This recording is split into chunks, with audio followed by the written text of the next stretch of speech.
할렐루야. 우리 사랑하는 성도님들, 지난 한 주간도 평안하셨습니까? 벌써 10월달이 되었는데요. 우리 10월 첫 번째 주일 우리 다 함께 묵도하심으로 이 시간 예배 시작하겠습니다. 그러므로 우리가 믿음으로 의롭다 하심을 받았으니 우리 주 예수 그리스도로 말미암아 하나님과 화평을 누리자. 또한 그로 말미암아 우리가 믿음으로 서 있는 이 은혜에 들어감을 얻었으며 하나님의 영광을 바라고 즐거워하느니라. 다만 이뿐 아니라 우리가 환난 중에도 즐거워하나니 이는 환난은 인내를, 인내는 연단을, 연단은 소망을 이루는 줄 알미로다. 아멘. 사도신경으로 신앙 고백 드리겠습니다. 전능하사 천지를 만드신 하나님 아버지를 내가 믿사오며 그 외아들 우리 주 예수 그리스도를 믿사오니 이는 성령으로 잉태하사 동정녀 마리아에게 나시고 본디오 빌라도에게 고난을 받으사 십자가에 못 박혀 죽으시고 장사한지 사흘 만에 죽은 자 가운데서 다시 살아나시며 하늘에 오르사 전능하신 하나님 우편에 앉아 계시다가 저리로서 산자와 죽은 자를 심판하러 오시리라. 성령을 믿사오며 거룩한 공회와 성도가 서로 교통하는 것과 죄를 사하여 주시는 것과 몸이 다시 사는 것과 영원히 사는 것을 믿사옵나이다. 아멘. 네, 시간 우리 새 찬송가 150장인데요. 갈보리 산 위에 함께 찬양 드리겠습니다.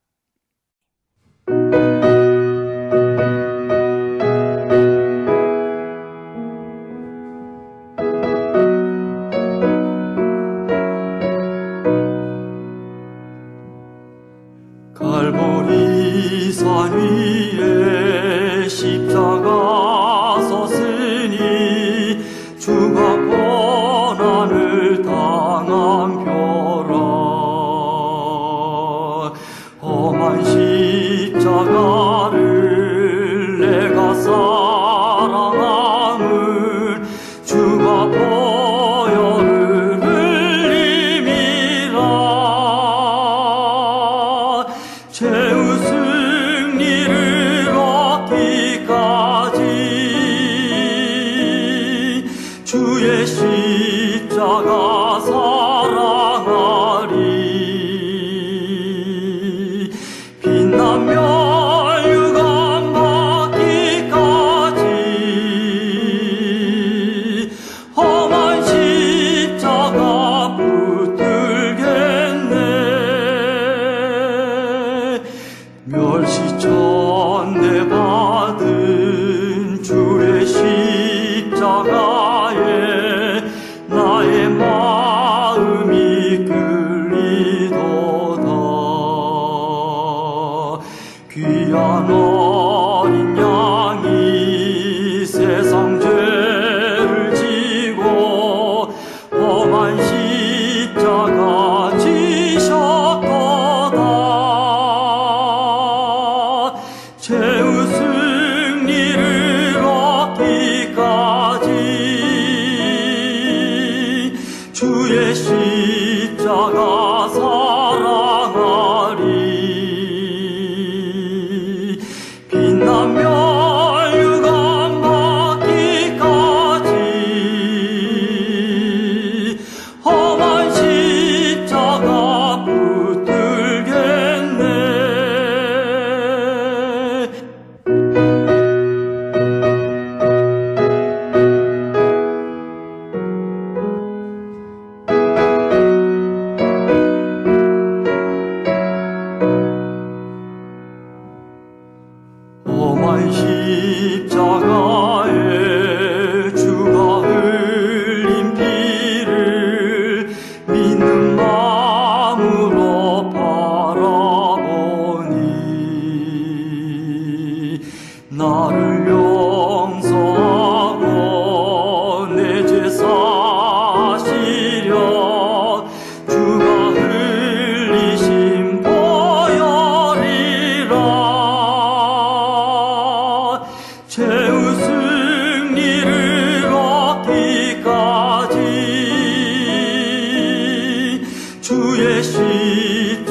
끝나면 유감 받기까지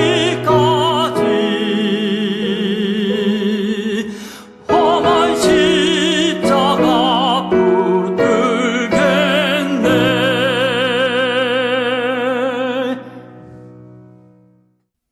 네, 오늘 은혜 받으실 하나님 말씀은 다니엘서 7장인데요.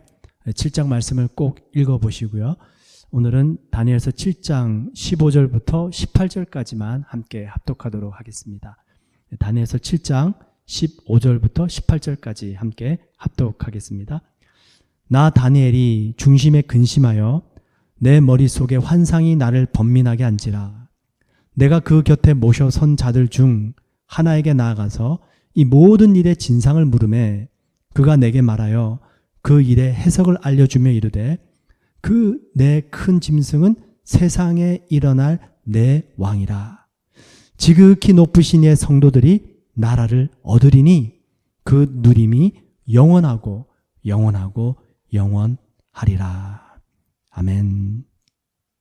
네, 서로 한번 인사 나누시겠습니다. 환난 중에도 기뻐할 수 있는 믿음으로 살아갑시다. 네, 어떤 고난이 있고 환난이 있을지라도요, 우리가 믿음으로 그 환난과 고난 중에서도 기뻐할 수 있기를 원합니다. 그 비결이 오늘 다니엘서 7장에 기록이 되어져 있는데요. 이번 다니엘서는 총 12장으로 되어 있습니다. 1장부터 6장까지는 사건을 기록을 해놓고 있고요. 다니엘이 경험했던 사건들이었죠. 그 시간 순으로 기록을 해놓고 있는가 하면 그 후반부 7장부터 12장까지는요. 다니엘이 하나님께로부터 받은 환상과 이상, 계시를 기록을 해놓고 있습니다. 그 다니엘이 하나님께로부터 받은 환상은요, 다니엘 시대, 바벨론 시대부터 해서 메데 바사를 지나고 그리고 헬라 제국, 그리고 로마 제국을 거쳐서 이 세상의 끝날 마지막, 하나님의 마지막 심판이 있을 때까지, 어떻게 보면 예수 그리스도의 재림 때까지죠. 그때까지를 하나님께서 다니엘에게 보여주셨고 다니엘은 그것을 기록해 놓고 있습니다. 너무나도 귀한 책이죠. 그래서 구약 성경 중에 우리 다니엘서는 하나의 역사서라기보다는요, 예언서로 저희들이 생각을 하고 있습니다. 그 다니엘서 7장, 다니엘이 본 환상의 내용이 이랬는데요. 다니엘이 4가지 종류의 동물을 보게 돼요. 그 때가 언제냐면 다니엘서 7장 1절입니다. 그 환상을 봤었을 때가 바벨론 벨사살 왕 원년에 다니엘이 그의 침상에서 꿈을 꾸며 머릿속으로 환상을 받고 그 꿈을 기록하며 그 일의 대략을 진술하니라. 이 벨사살 왕은 바벨론 제국의 마지막 왕이었지 않습니까? 그러니까 지금 7장부터는 조금 시간이 다시 되돌아간 것이에요. 바로 6장에서는 메데 바사 왕국이 섰었는데요. 7장에는 이제 다시 벨사살 왕, 이 바벨론 제국의 마지막 왕 때 이 다니엘이 본인이 받은 그 계시를 기록을 해놓고 있습니다. 4가지 종류의 동물을 보게 되는데요. 첫 번째 동물이 7장 4절에 나와 있어요. 4절 말씀해 보시면 첫째는 사자와 같은데 독수리의 날개가 있더니, 사자인데 독수리의 날개가 있대요. 여러분, 사자는 동물의 왕 아닙니까? 그리고 독수리는 새들 중에 가장 강력한 새잖아요. 이 사자와 독수리가 합쳐진 겁니다. 그러니 얼마나 강력하겠습니까? 바로 이 나라가 바벨론이다라는 것이죠. 사자의 독수리 날개를 달고 엄청난 힘과 권세를 자랑한 바로 그 나라가 바벨론 제국을 의미합니다. 그리고 두 번째 동물을 보게 되는데요. 7장 5절입니다. 다른 짐승 곧 둘째는 곰과 같은데 그것이 몸 한쪽을 들었고 그 입의 이 사이에는 새 갈빗대가 물렸는데, 곰이래요. 곰은 덩치가 크지 않습니까? 그 덩치가 큰 곰이 얼마나 욕심이 났는지요. 갈빗대를 한꺼번에 3개나 물고 있답니다. 그러니 이 곰은 엄청난 야욕을 가지고 지금 세상을 정복하려고 하고 있는 것이죠. 그 나라가 바로 그 다음 나라인 메데 바사 왕국을 의미합니다. 세 번째 동물이 6절에 있습니다. 그 후에 내가 또 본즉 다른 짐승 곧 표범과 같은 것이 있는데 그 등에는 새의 날개 넷이 있고. 여러분, 표범이 달리는 것 혹시 보신 적 있습니까? 우리가 동물의 왕국이라든지 그런 다큐멘터리 영상을 보면 그런 이 광야에서 막 표범이 먹이를 뒤쫓아가는 모습이 보이죠. 엄청나게 빠르지 않습니까? 그렇게 빠른 표범에게 새의 날개가 넷이 더 달려있다고 합니다. 그러니 속력이 엄청나게 빠른 것을 의미하죠. 이 세 번째 동물이 상징하는 나라가 무엇이냐면 바로 헬라 제국을 의미합니다. 헬라 제국 왕이 누구였습니까? 알렉산더 왕이었습니다. 이 알렉산더 왕은 20살의 왕이 되거든요. 아주 어린 나이에 왕이 되죠. 그리고 33세에 죽게 되는데 13년 동안 이 세상을 전부 다 제패해버립니다. 아주 빠른 속도로요. 그래서 그 헬라 제국을 의미하는 것이 바로 표범과 새의 날개가 달린 그 표범을 의미합니다.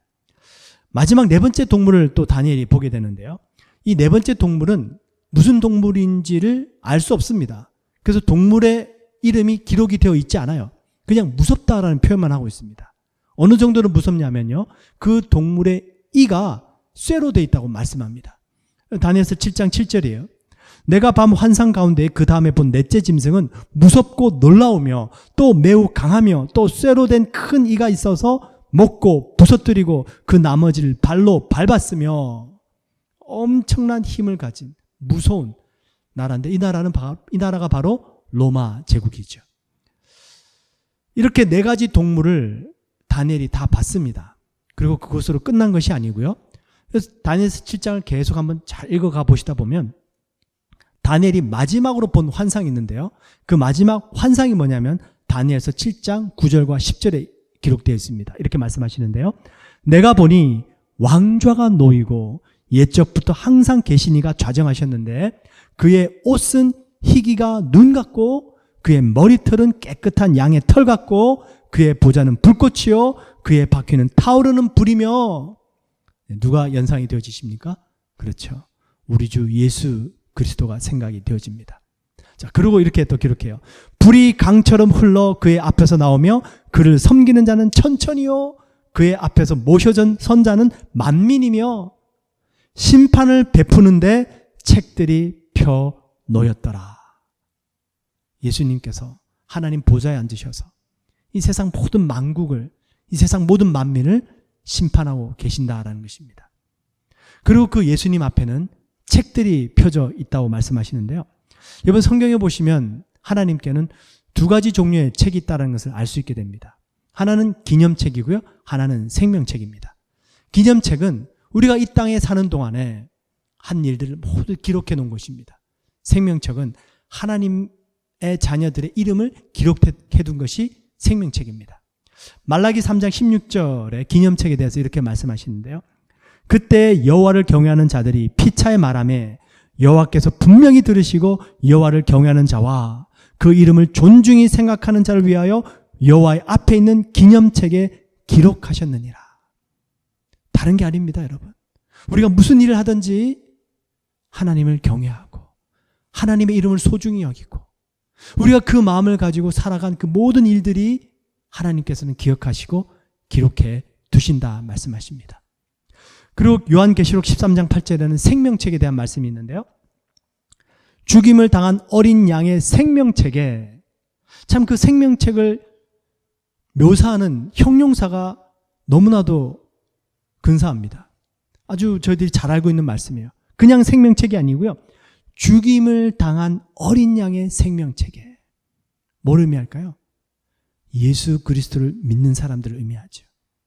그 생명책에 창세 이후로 이름이 기록되지 못하고 이 땅에 사는 자들은 다 그 짐승에게 경배하리라. 우상숭배를 하게 된다는 것입니다. 자, 우리가 구원받은 하나님의 백성들은 그렇죠. 하나님께서 우리로 하여금 경배받으시고 하나님을 존중하다 보니까 우상숭배를 할 수 없게 되는 것이죠. 그래서 하나님께는 바로 이 기념책과 생명책이 있는데 그 책들을 펴놓으시고 이 세상 모든 만국을 만민들을 심판하시는 장면을 다니엘이 마지막으로 본 것입니다. 자, 그런데요. 그렇게 다니엘이 그 모든 것을 봤는데 그 과정 속에 조금 안타까운 일들이 있습니다. 무슨 일들이 있냐면요. 하나님의 백성들이 이 세상 권세에 의해서 핍박을 받고 박해를 받는 일들이 일어나더라라는 것이에요. 자, 그 말씀이 다니엘서 7장 20절, 21절에 있습니다. 읽어드릴게요. 또 그것의 머리에는 10뿔이 있고 그 외에 또 다른 뿔이 나오며 새 뿔이 그 앞에서 빠졌으며 그 뿔에는 눈도 있고 큰 말을 하는 입도 있고 그 모양이 그의 동류보다 커 보이더라. 내가 본즉 이 뿔이 이 로마 제국에서 나온 뿔입니다. 그 이후 시대의 뿔이죠. 이 뿔은 권세를 상징하거든요. 이 뿔이 성도들과 더불어 싸워 그들에게 이겼더니. 성경에 보시면 하나님의 백성들이 엄청난 핍박을 받고 고난을 당했던 시절이 세 시대가 나오는데요. 첫 번째가 400년 애굽 땅에서의 노예 생활이었습니다. 두 번째가 다니엘 시대였던 바벨론 제국 때 포로로 잡혔던 시대였고요. 그리고 세 번째 시대가 언제였습니까? 예수님께서 2000년 전에 이 땅에 오셨을 때 바로 로마 제국 시대였죠. 그때 예수님께서 십자가에 돌아가셨지만 그 이후로 사도들과 그리스도인들이 엄청난 핍박과 박해를 받게 되었죠. 그 핍박과 박해는 오늘날까지도 계속 되어지고 있습니다. 근데 어쨌든 다니엘이 그 모든 환상을 봤는데 마지막 하나님의 심판대가 있긴 있지만 그 과정 속에 여러 열강들이 일어나고 제국들이 서는가 하면 그 열강들에 의해서 세상의 권세에 의해서 하나님의 백성들이 성도들이 핍박을 받고 박해를 당하는 일들도 일어나더라라는 것입니다. 근데 그게 끝이 아니고요. 다니엘서를 읽어보시면 최후 승리가 있다 말씀하십니다. 그렇게 핍박과 박해가 있었지만 다니엘서 7장 26절 27절입니다. 25절부터 읽어드릴게요. 그가 장차 지극히 높으신 이를 말로 대적하며 또 지극히 높으신 이의 성도를 괴롭게 할 것이며 그가 또 때와 법을 고치고자 할 것이며 이 세상의 권세를 의미합니다. 성도들은 그의 손에 붙임바되어 한 때와 두 때와 반 때를 지내리라. 3년 반 동안 고난을 당한대요. 그러나 심판이 시작되면 그는 권세를 빼앗기고 완전히 멸망할 것이요. 그리고 27절 이렇게 기록합니다. 나라와 권세와 온 천하 나라들의 위세가 지극히 높으신 이의 거룩한 백성에게 붙임 바 되리니 그의 나라는 영원한 나라이라 모든 권세 있는 자들이 다 그를 섬기며 복종하리라. 결국에는 이 세상의 권세는 다 무너지게 되고요. 하나님의 백성들이 성도들이 하나님의 권세를 이어받아서 승리하고 하나님을 섬기게 되는데 그 나라가 영원하다라고 말씀합니다. 여러분 저희들이 어떻게 고난 속에서 기뻐할 수 있을까요? 그 고난의 끝이 고난으로 끝이 나고 실패와 패망으로 끝이 난다면 불안하죠. 결코 기뻐할 수 없죠. 그런데요, 그 끝이 고난이 있지만 최후 승리가 있고 우리가 결국에는 승리하게 된다는 것을 알고 있다면 그 고난의 과정 속을 우리는 기쁨으로 걸어갈 수 있게 된다는 것입니다. 제가 야구를 좋아해서 야구 워낙 또 잘 볼 기회는 없지만 하이라이트 이렇게 가끔 봅니다. 우리 류현진 투수 선수가 속해 있는 블루제이스 팀 응원하면서 가끔 보고 있는데요. 유튜브 영상을 보면 때로는 경기 결과가 나와 있지 않지 않습니까? 그리고 이제 하이라이트를 보기 시작해요. 보다 보면 마음이 좀 조마조마해요. 안타깝고 지고 있으면. 그래서 그냥 넘겨버립니다. 그리고 이제 결론을 어떻게 끝이 났는지 점수를 확인을 하게 되는데요. 진 경기는 이렇게 졌구나. 아이고. 근데 이긴 경기 같은 경우 어떻게 이겼지? 또 다시 한번 보게 됩니다. 이 류현진 선수가 이렇게 잘 던졌구나. 그런데 또 잘 던지다가 홈런도 맞고 또 상대편 팀이 또 안타도 치고 점수를 냅니다. 뭔가 지고 있어요. 근데 이미 결과를 저는 알고 있습니다. 승리한 걸 알고 있어요. 이미 상대팀이 아무리 홈런을 치고 점수를 많이 낼지라도요, 우리 블루제이스 팀이 결국에는 승리한 걸 아니까 그냥 마음 편안하게 지켜보는 겁니다. 바로 이게 뭐냐면 정말로 저희들이 최후 승리가 있다는 것을 믿게 되면 그 어떤 고난의 과정을 지나가게 될지라도요, 두려워하거나 조바심을 내거나 우리가 혹시라도 패망하게 될까 봐 염려하지 않게 될 수 있다는 것입니다. 여러분, 우리가 그 고난의 과정을 지나갈 때 최후 승리가 있습니다. 근데 저희들이 해야 될 일이 있다면 다른 게 아닙니다. 오늘 저희들이 찬송가 드렸던 것처럼요, 최후 승리를 믿고 그 최후 승리가 올 때까지 험한 십자가 붙잡는 거예요. 최후 승리를 얻기까지 주의 십자가 사랑하리. 빛난 면류관 받기까지 험한 십자가 붙들겠네. 여러분, 십자가를 사랑하실 수 있기를 축원드립니다. 그 십자가를 꼭 붙들고 있으면요, 하나님께서 승리케 하십니다. 그 십자가가 무엇을 의미하냐면요, 결국에는 자기 희생이고요, 자기 부인입니다. 우리가 고난 속에 있을 때 왜 자꾸만 힘들어질까요? 자꾸 계산하는 거예요. 희생하기 싫은 겁니다. 내가 더 잘 살고 싶고 내가 좀 더 유익하게 되고 싶은 거예요. 여러분, 그 유혹을 뿌리치시고요, 십자가를 사모하실 수 있기를 다시 한번 축원드립니다. 그 십자가의 길은 자기 희생의 길입니다. 우리가 힘들고 어려울 때일수록요, 더 겸손하고 낮아져서 자기 희생의 길을 가는 것이에요. 그 십자가의 길은 자기 희생과 함께 자기 부인의 길을 의미합니다. 자기 부인이 뭐죠?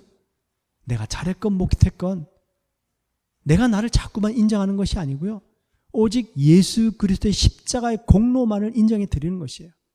내가 잘했습니까? 하나님께서 나를 통해서 역사하셨습니다. 하나님께 모든 영광 올려드리면 되고요. 내가 실수하고 못했습니까? 범죄하였습니까? 다시 한번 그 십자가 앞에 와서 주님의 은혜를 구하면 될 줄 믿습니다. 그게 십자가 붙잡은 사람이죠. 그래서 자기 부인하는 거예요.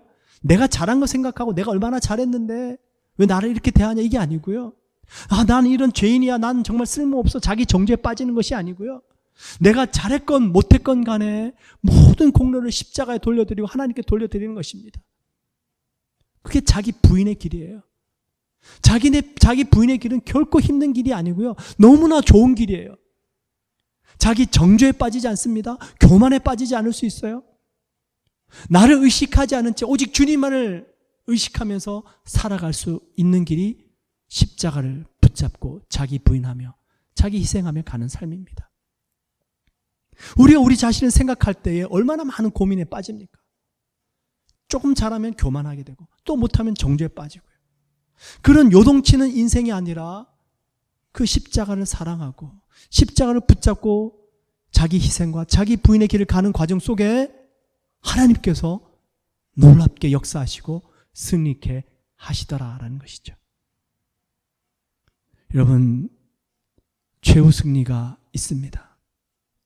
주의 백성들이 세상 권세 지고요, 핍박당하고요, 고난을 당하게 되지만 그 과정 속에서 우리 주 예수 그리스도께서 저희들과 함께 하심으로 인도해 주셔서 반드시 승리하게 될 줄 믿습니다. 여러분, 우리가 고난이 왔을 때 고난이 깊을수록 어떻게 보면 기쁨도 더 커질 수 있는 것 같아요. 혹시 여러분 레드시라는 영화 보신 적 있습니까? 우리 아마 그 쉰들러 리스트라는 아주 유명한 옛날 영화가 있었는데 아주 감동적이죠. 그 유태인 홀로코스트를 영화한 영화인데 한번 기회가 되시면 보시고요. 또 레드시라는 이 영화도요, 실화를 바탕으로 만든 영화인데 그 에티오피아에 사는 유대인들을 구출해 오는 장면을 영화로 만든 것입니다. 그 에티오피아라는 나라가 공산권이 들어서면서요, 핍박이 일어납니다. 그 공산권에 있는 유대인들을 이제 탈출시키는 장면인데요, 아주 비밀스럽게 몰래 탈출시키는데요, 그 1982년부터 1984년까지 2년 동안요, 1만 4천 명의 유대인들이요, 14,000명의 유대인들이 그 에티오피아를 탈출하는데 몇 킬로를 걸어서 탈출하냐면 640킬로를 걸어서 탈출합니다. 근데 이 1만 4천 명 중에 구조된 사람이 약 8천 명이라고 그럽니다. 어떻게 그 640km를 걸어서 그 중간에 수없이 많은 사람들이 쓰러지고 죽고 8천 명이 겨우 살아남아서 비행기를 타고 이스라엘 자기 나라에 도착합니다. 그 도착한 사람들이요, 비행기에서 내리자마자 뭘 하냐면요, 땅에 무릎을 꿇고요, 그 땅에 입을 맞추더라고요. 자기 나라 땅, 자기 고향에 돌아왔다는 것이죠. 여러분, 우리가 이 세상 나라를 다 산 다음에는요, 하나님 나라에 도착하게 될 것입니다. 그 하나님 나라에 도착해서는 그 생명책에 기록된 저희들의 이름이 주님께서 불러주실 것이고, 그 주님께서 불러주신 이름을 들을 때 우리가 감격하게 될 것이고, 그 하나님 나라 바닥에 엎드려서 주님을 경배하며 그 바닥에 입을 맞추게 될 것입니다. 여러분, 고난이 깊을수록요, 기쁨은 더 커질 수 있습니다. 그거 바라보고 지나가는 것이죠. 로마서 5장에 보니까요, 우리 그리스도인들이 그 고난 속에서 어떻게 기뻐할 수 있는가, 한 3가지 정도를 말씀하세요. 첫 번째가요, 로마서 5장 1절에 있는데요, 이렇게 말씀합니다. 그러므로 우리가 믿음으로 의롭다 하심을 받았으니 우리 주 예수 그리스도로 말미암아 하나님과 화평을 누리자. 여러분, 관계가 깨어지는 것만큼 마음 아픈 것 없죠. 우리 사람과 사람과의 관계가 깨어졌을 때도 마음이 아프지만 하나님과의 관계가 깨어졌을 때 얼마나 마음이 힘들고 두려울까요? 그죠? 다윗이 그렇잖아요. 정말 하나님의 손이 저를 짓누르는 것 같습니다. 제 몸에서 진액이 다 빠져나가는 것 같습니다. 다윗이 범죄한 다음에 엄청난 고통을 겪게 됩니다. 그런데 우리가 예수 그리스도를 믿음으로 말미암아 하나님께서 우리를 의롭다 여겨주시고 하나님과 화평하게 되는 관계가 회복이 된 거예요. 여러분, 이거 하나만으로도 우리에게는 얼마나 큰 기쁨이 되는지 알지 못합니다. 여러분 아시잖아요? 우리가 당하는 고난이 클까요? 하나님의 심판이 더 크고 무서울까요? 그죠? 하나님의 심판이 우리가 이 땅에서 당하는 고난보다 훨씬 더 무섭고 큽니다. 근데 예수 그리스도를 믿음으로 말미암아 우리가 그 죄의 심판으로부터 구원을 받고 하나님과 화평케 되었으니 고난 정도는 어떻게 보면 감사하게, 거뜬하게 하나님과의 화평의 관계로 지나갈 수 있는 것이죠. 감당할 수 있는 것이죠. 그 첫 번째, 우리 그리스도인들은요, 그 고난 속에서 나는 하나님의 심판으로부터 구원받고 하나님과 화평케 되었지, 감사하고 기뻐할 수 있어요. 두 번째, 로마서 5장 2절에 이렇게 또 말씀하시는데요, 또한 그로 말미암아, 예수님으로 말미암아 우리가 믿음으로 서 있는 이 은혜에 들어감을 얻었으며 하나님의 영광을 바라고 즐거워하느니라. 여러분, 이스라엘 백성들은요, 출애굽 때 하나님을 대면할 수 없었습니다. 하나님께서 모세만 대면해 주셨어요. 근데 이제 예수 그리스도를 믿은 저희들은요, 지성소 안으로 때를 따라 돕는 은혜를 얻기 위하여 언제든지 나아갈 수 있게 된 것입니다. 이게 얼마나 큰 은혜고 축복입니까? 고난 속에 있을 때 하나님께 나갈 수 있는 거예요. 그리고 하나님 나라를 소망하면서 그 영광을 바라보면서 또 마음에 위로를 얻고 기뻐할 수 있다는 것입니다. 고난 속에 있을 때 나를 도와줄 사람도 없고 내가 어디에 가서 기댈 곳이 없다면, 그렇죠, 정말로 그 고난은 더 큰 고난으로 다가오게 될 것입니다. 그러나 그 어떤 큰 고난이 있지만 나의 모든 아픔을 아시고 고난을 아시는 그 주님께 나아갈 수 있는 길이 열려졌다. 그 영광에 내가 들어갈 수 있게 되었다. 얼마나 감사하고 기쁜 일인지 모릅니다. 그리고 마지막 세 번째 얘기합니다. 로마서 5장 3절이에요. 다만 이뿐 아니라 또 얘기하죠. 우리가 환난 중에도 즐거워하나니, 잘 아시죠? 그 다음에 환난은 인내를, 인내는 연단을, 연단은 소망을 이루는 줄 알미니라. 할렐루야. 여러분, 저희들이 환난과 고난 중에서 기뻐할 수 있는 이유, 첫 번째는요, 최후 승리가 있기 때문에. 그 과정 속에 십자가 사랑하고 십자가 붙잡고 자기 희생과 자기 부인의 길로 나가다 보니까 주님이 주신 최후 승리가 있게 되는 것을 믿게 되는 것이죠. 그래서 감사하고 기뻐할 수 있어요. 그리고 두 번째는 뭐냐면, 환난 인내를, 인내는 연단을, 연단은 소망을 이루는 줄 알미노라. 그러므로 우리는 환난 중에 기뻐하노라 말씀합니다. 그 소망이 뭘까요? 저는 이 소망을 상이라고 좀 표현하고 싶습니다. 물론 그 소망은 구원이기도 한데요, 하나님께서 주시는 상, 그 상을 바라봄으로 우리가 그 환난 속에서 기뻐할 수 있지 않을까. 여러분, 하나님께서는 하나님을 찾는 자들에게 상 주시는 이심을 믿으십니까? 상 주시는 분이심을 믿으십니까? 네, 아멘. 그죠? 그러면 하나님께서 상을 베풀어 주시는데 그냥 베풀어 주시진 않겠죠. 뭐 그냥 하나님 찾는 사람들, 과연 그 하나님 어떻게 찾아야지 하나님으로부터 상을 받을 수 있을까요? 얼굴이 좀 잘생겨야 될까요? 네. 키가 크고 몸이 건강해야 될까요? 학력이 높아야 될까요? 돈이 많아야 될까요? 지위가 높아야 될까요? 우리가 하나님을 찾는데 우리가 찾은 그 하나님은 우리의 무엇을 보시고 상을 베풀어 주실까요? 정답이 뭐죠? 믿음. 하나님 보시는 건 다른 게 아니더라고요. 믿음 보시는 거예요. 그 믿음을 보시고 상을 베풀어 주신답니다.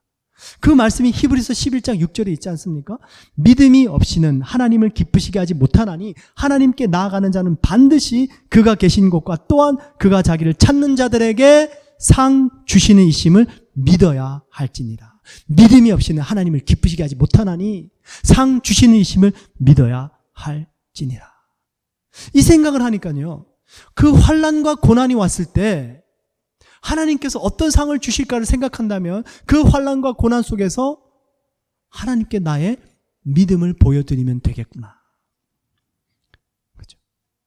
그 환난과 고난은 그래서요, 기회라는 것이에요. 무슨 기회예요? 우리의 믿음을 보여드릴 수 있는 기회. 여러분, 어려운 일이 있을 때마다 하나님께서 우리를 구원해 주실 것이다라는 것을 믿고 감사할 수 있어요. 또 동시에 이 고난의 순간 속에 내가 하나님께 어떤 믿음을 보여드리고 하나님을 기쁘시게 드릴까?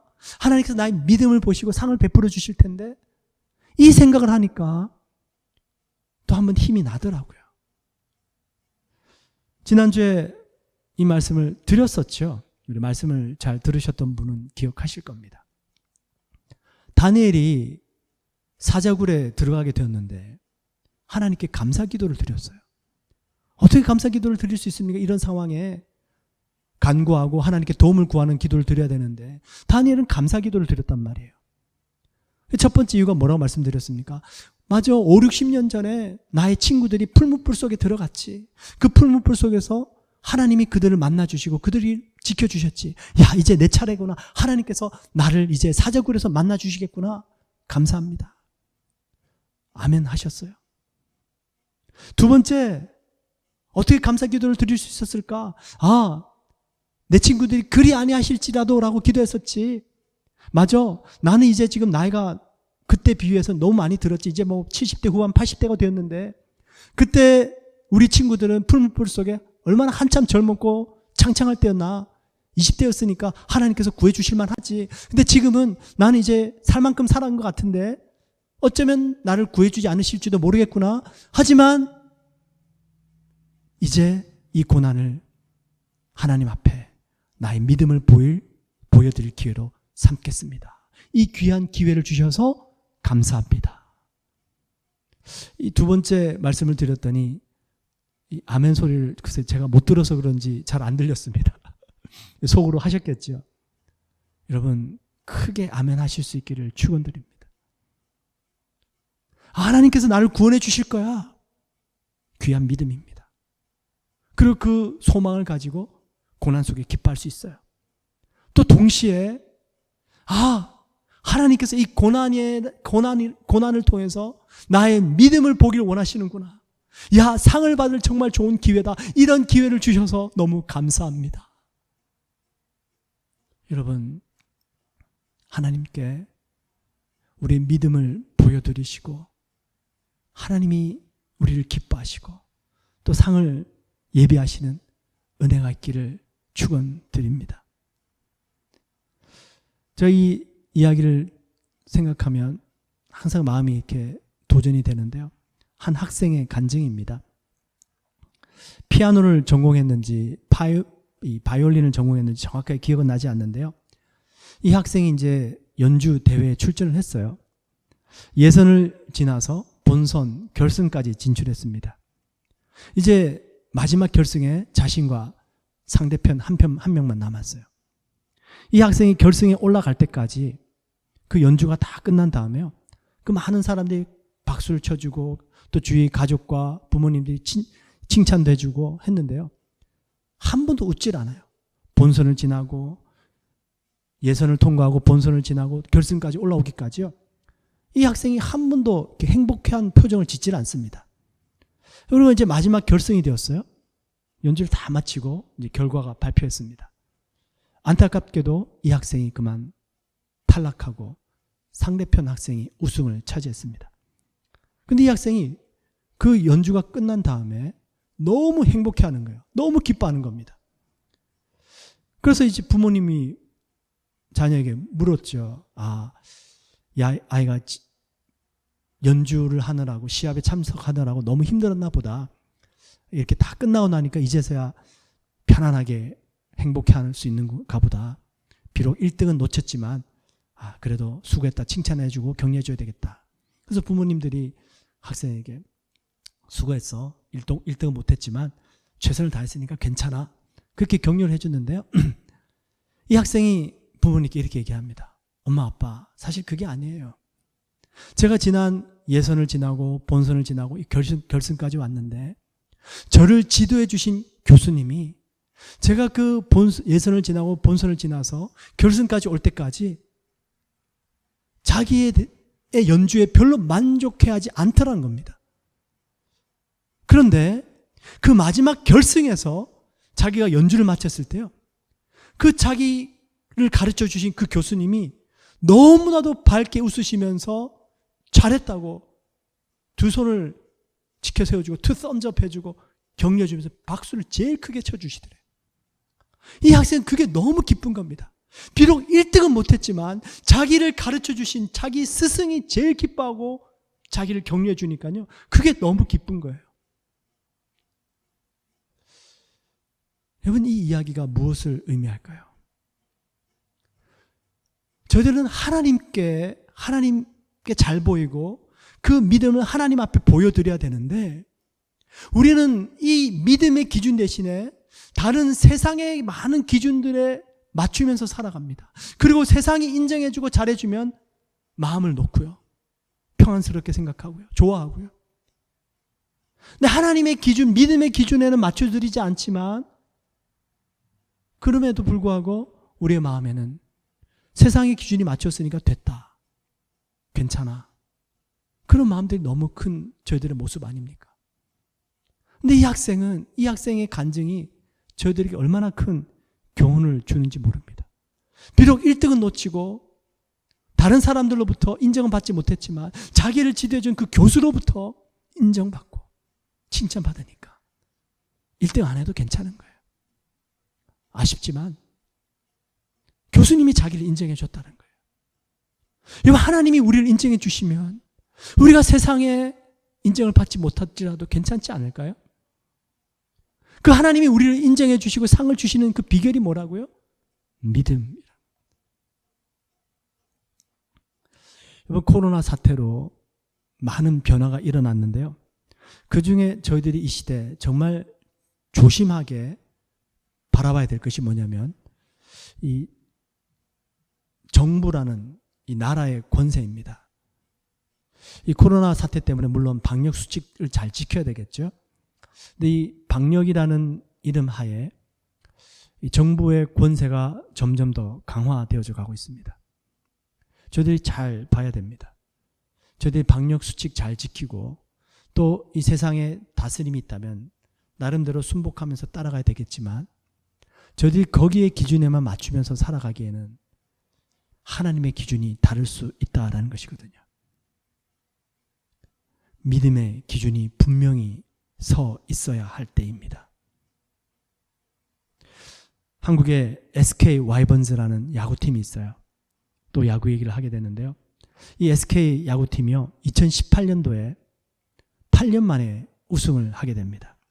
그때 이 팀의 감독이 누구냐면 트레이 힐만이라는 미국 사람 감독이었어요. 2년 계약을 맺었었습니다. 2016년도에 계약을 해서 2018년도에 우승하고 2년 계약이 끝난 것이죠. 그 2년 계약금이 얼마냐면 160만 달러입니다. 그죠? 어마어마한 숫자죠. 2년 동안 160만 달러니까요. 그러면 우승한 팀의 감독은요, 아무래도 계약금이 더 올라가겠죠. 이제 그 다음에 180만 불, 200만 불까지 받을 수 있겠죠. 그런데요, 이 감독이 재계약을 거절하고 미국으로 돌아가겠다고 합니다. 결정하고 돌아갔어요. 지금 2021년도니까. 근데 이유가 뭔가, 그 감독이 인터뷰에서 이렇게 얘기를 합니다. 저희 친어머니는 2005년도에 돌아가셨습니다. 그리고 저희 아버지와 재혼한 새어머니가 알츠하이머 치매 증세로 투병 중인데 아버지의 나이가 현재 84세입니다. 제가 미국으로 돌아가는 이유는 가족을 돌보기 위해서입니다. 연로하신 부모님을 돌보기 위해서. 그리고 마지막에 이렇게 덧붙여요. 저는 제 인생의 우선순위를 신앙, 가족, 그리고 직업 순으로 두고 중요한 결정을 내립니다. 이 인터뷰한 기자가요, 무슨 목사님하고 인터뷰한 것 같았다라고 고백하더라고요. 얼마나 신앙이 세워져 있는 분인지 모릅니다. 신앙, 가족, 그 다음 직업. 200만 불을 포기하고 다시 미국으로 돌아간 것이죠. 여러분, 저희들이요, 고난이 찾아왔을 때 그 고난 속에서 세상과 타협하지 않습니까? 그때 우리의 영혼은 편할 수가 없어요. 기쁨이 없습니다. 그렇죠? 뭔가 불안하고 혹시라도 내가 손해를 보고 내가 피해를 입을까 봐 이 세상의 힘과 타협을 했는데 그 타협을 하고 나면 마음에 정말 기쁨이 없어요. 우리 영혼이 알거든요. 하나님의 영이 우리 안에 부음바 되었기 때문에 우리 영혼은 너무나도 잘 압니다. 성령이 근심하세요. 얼마 전에 뉴스 보니까 그런 일이 있었더라고요. 어떤 사람이 중고 냉장고를 샀는데요. 그 냉장고 밑바닥에 이게 봉투에 넣어져 가지고요. 5만 원권이 꽉 들어있는데 그거 다 뜯어서 테이프 떼서 보니까요. 1억 1천만이더랍니다. 캐시, 현금으로요. 한국에서. 현금이에요, 여러분. 가져도 괜찮습니다. 그리고 중고 가게에서 중고 냉장고 샀으니까 누가 어떻게 찾겠습니까? 그런데 이 사람이 경찰에 신고해서 주인을 찾아줬어요. 양심 선언한 거죠. 그래서 인터뷰했습니다. 아니, 어떻게 이 거액을 그냥 가져오셔서 아무도 몰랐을 텐데 이렇게 주인을 찾아주게 되었습니까? 자기가 그 큰 돈을 가지면 평생 동안 양심의 가책을 받아서 못 살 것 같더래요. 불편해서. 불편한 거예요. 여러분, 이게 우리 인간의 선한 양심입니다. 그런데 하나님을 믿는 하나님의 백성들은 그 양심보다도 더 뛰어난 하나님의 영이 들어와 있거든요. 그 성령님이요, 우리가 세상과 타협하면서 대충 살아갈 때 근심하세요. 그런데요, 저희들이 그 믿음의 기준을 지킬 때 성령이 기뻐하십니다. 그리고 그 성령님의 기쁨이 우리 안에 충만하게 돼요. 그 하나님 주시는 기쁨이죠. 이 세상 어느 누가 줄 수 없는 기쁨이고 세상과 비교할 수 없는 기쁨입니다. 세상 그 어떤 것을 해도 이런 만족과 기쁨이 없는데 믿음을 따라 선택하고 그 고난 속에 하나님 앞에 믿음을 보였더니 하나님이 주시는 기쁨이 우리의 영혼 속에 있더라라는 것입니다. 여러분, 이 기쁨을 누리며 살고 싶지 않으십니까? 다니엘이 이 모든 환상을 봤지만 번민했대요. 다니엘이 왜 번민했을까요? 번민할 수밖에 없죠. 이 세상 모든 것들이 다 무너지고 정말 세상 모든 열방들이 결국에는 하나님의 심판대 앞에 서게 되니까. 지난주에 그런 참 선한 양심을 가진 분의 뉴스도 봤지만 너무 안타까운 뉴스도 하나 봤어요. 한 20대 청년이요, 건물 외벽을 청소하다가 그 줄이 하나 끊어지는 바람에 15층 높이에서 떨어져서 죽어버렸습니다. 이 너무 안타까운 거예요. 나름대로 열심히 살아보려고 하지 않았습니까?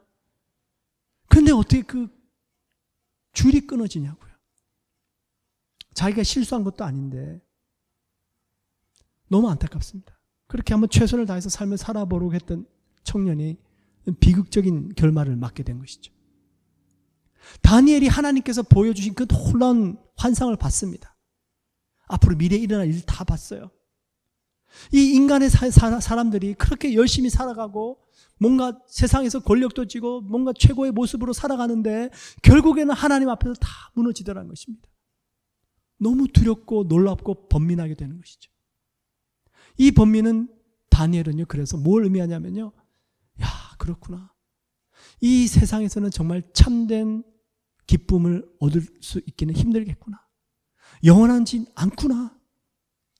그래서 그 번민은요, 이 세상을 사는 사람들이 정말 영원한 하나님의 나라를 알지 못하고 그 기쁨을 알지 못한 채 이 세상을 아웅다웅 살아가는 모습을 보면서 번민하지 않았을까.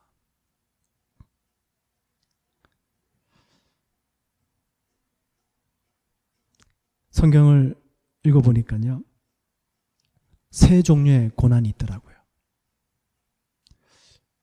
욥의 고난이 있고요, 느부갓네살과 벨사살이 당한 고난이 있고요, 그리고 다니엘이 당한 고난이 있습니다. 욥의 고난은요, 이유를 알 수 없는 고난이에요. 그죠? 근데 결말은 어떻습니까? 더 큰 축복으로 다가오게 되죠.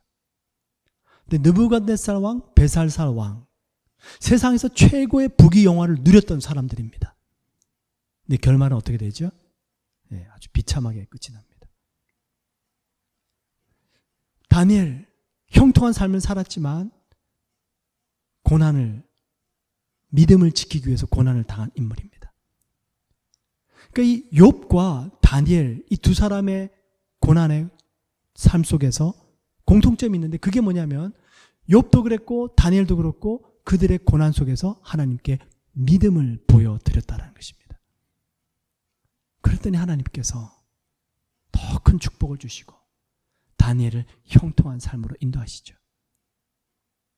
그리고 이 시대 주의 백성들에게 하나님께서는 최후 승리를 약속하고 계시고 하나님의 상을 예비해 두고 계신다 말씀하십니다. 이 느부갓네살 왕과 벨사살 왕은요, 세상의 모든 부귀 영화를 가졌지만 그 하나님을 나타내고 하나님 앞에 자신들의 믿음을 보이기보다는 그냥 세상적으로 살아간 거예요. 하나님을 알았지만. 여러분, 우리는 고난 속에 기뻐할 수 있는 비결을 가진 줄 믿습니다. 그 어떤 고난이 있더라도요, 다시 한번 최후 승리를 믿으시고 십자가 사랑하며 자기 부인과 자기 희생의 길을 감당하실 수 있기를 축원드립니다. 그리고 어떤 고난이 있지만 하나님 앞에 하나님께 기쁨을 드리고 우리의 믿음을 보여드려서 하나님께서 우리에게 베풀어 주실 그 상을 바라보면서 또 그 시간들을 감사함으로 기쁨으로 지나갈 수 있기를 간절히 소원합니다. 하나님 감사합니다. 다니엘서 7장 말씀을 통해서 앞으로 일어날 일들과 마지막 때에 되어질 일들을 저희들이 다시 한번 깨닫게 됩니다. 하나님, 최후 승리가 있음을 알게 하심을 감사합니다. 하나님은 하나님을 찾는 자들에게 상 주시는 분이심을 깨닫게 하심을 감사합니다. 그 최후 승리를 믿으며 하나님께 우리의 믿음을 보여드리기 위하여 이 어떤 고난 속에서도 우리가 세상에서 어떤 환난을 당할지라도 그 주님을 바라보며 감사하며 기쁨으로 나아가게 하여 주시옵소서. 예수 그리스도 이름 받들어 간절히 기도드리옵나이다. 아멘. 내게 허락하신 시련을 통해 나의 믿음 더 강하게 자라나고 험한 산과 골짜 뛰지 않는 난 주께 나를 이끄시네.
내래 허락하신 시련을 통해 나의 믿음도 강하게 자라고 험한 산과 골짜기 지나는 동안 주의 가까이 나를 이끄시네 내가 겪는 시련이 어렵고 힘겨워 내 주님보다 크지 않네 내 앞에 바다가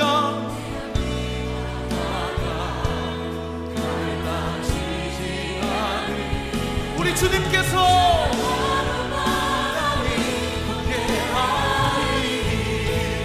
나는 믿네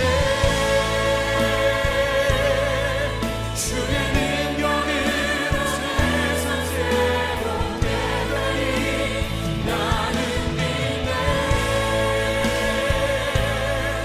주의 능력으로 담대히 나가리라 주와 함께 싸워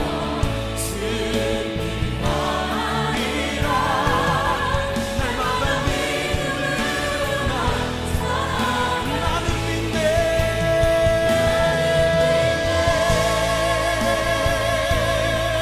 주의 능력으로 내 삶 새롭게 되리 나는 믿네 주의 능력으로 담대히 나가리라 주와 함께 싸워 승리하리라 날마다 믿음으로 우리 한 번 더 믿음으로 고백합니다 나는 믿습니다 주의 능력으로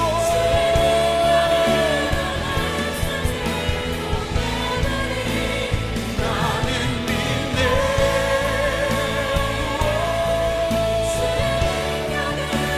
담대히 나가리라 주와 함께 싸워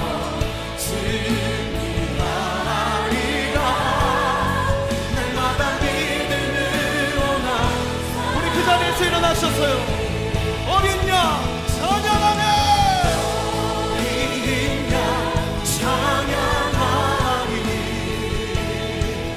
내 평생 그 하나로 충분해요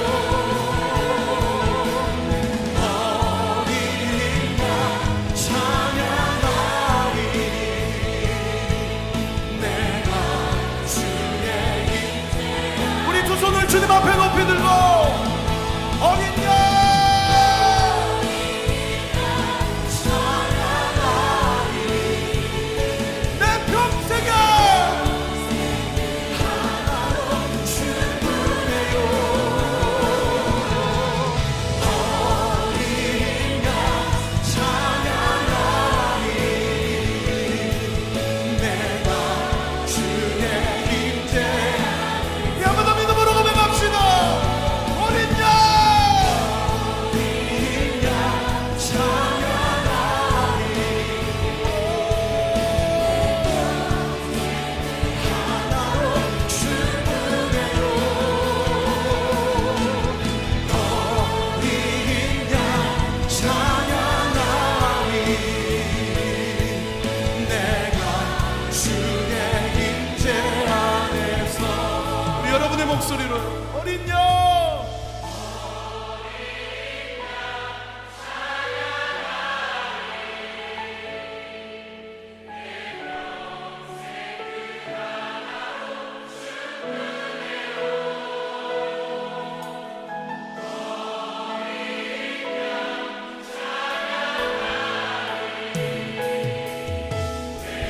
우리 예수님이 기뻐 받으시도록 우리 한 번 더 고백합시다 어린 양 찬양하니 내 평생 그 하나로 충분해요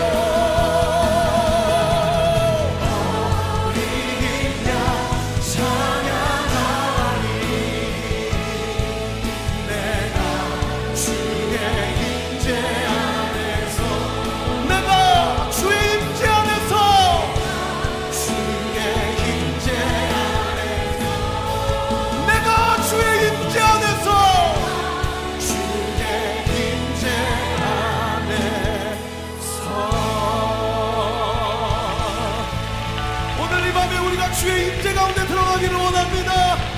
성령의 임재하신 가운데 있기를 원합니다. 우리가 할 수 있는 최고의 영광과 감사의 박수 올려드립시다.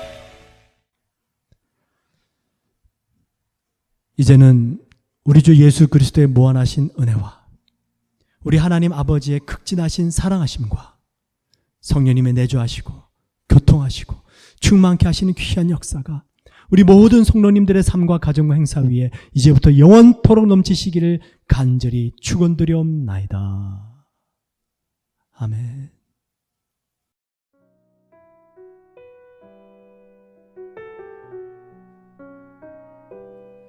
예수 십자가에 흘린 피로써 그대는 씻기어 있는가.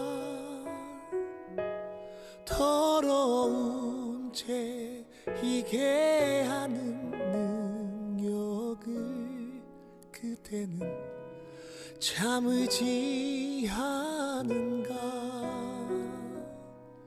주 예수와 밤낮 스로 늘